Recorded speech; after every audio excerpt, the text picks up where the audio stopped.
Здравствуйте, друзья! Сегодня мы будем говорить об холистическом подходе лечения. В прошлый раз мы говорили об интегративном методе, где я объяснял, что входит в процесс объединения, в процессы специализации.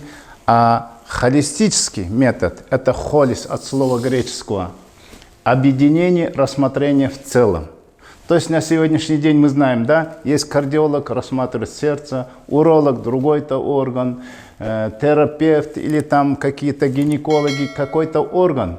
Но холис – это в целом разговаривать в целом тело. Приходят много больных к нам. Посмотришь сумку-пакет, вытаскивает. Это я пью от сердца.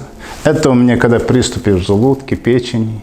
Это когда у меня повышается давление, это от сахара и тому подобное, одни токсины. Пьют пачками, кучей. И, конечно, приходя в нашу клинику Сеннамед, они избавляются от этих всех мусоров, токсинов. Почему? Потому что мы к ним подходим холистически. Холистически. Все целое тело. Или же рассматриваем душу, разум и тело все вместе.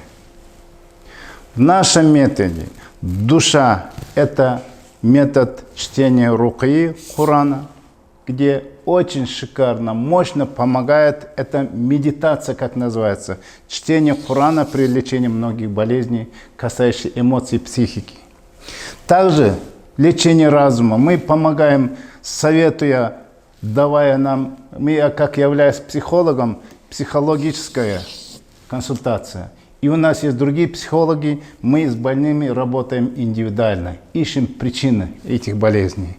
Также при лечении болезни у нас есть БАДы, лекарственные растения или лекарства, приготовленные нами на основе природных лекарственных трав.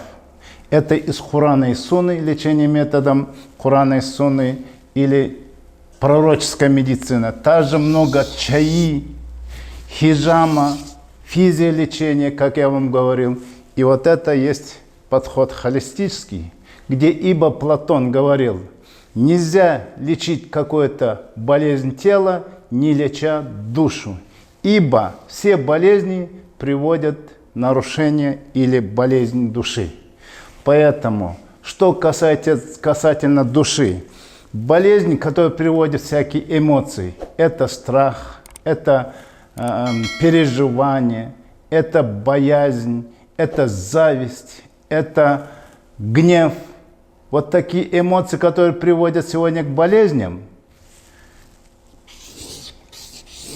мы будем говорить в следующей передаче. А пока до свидания.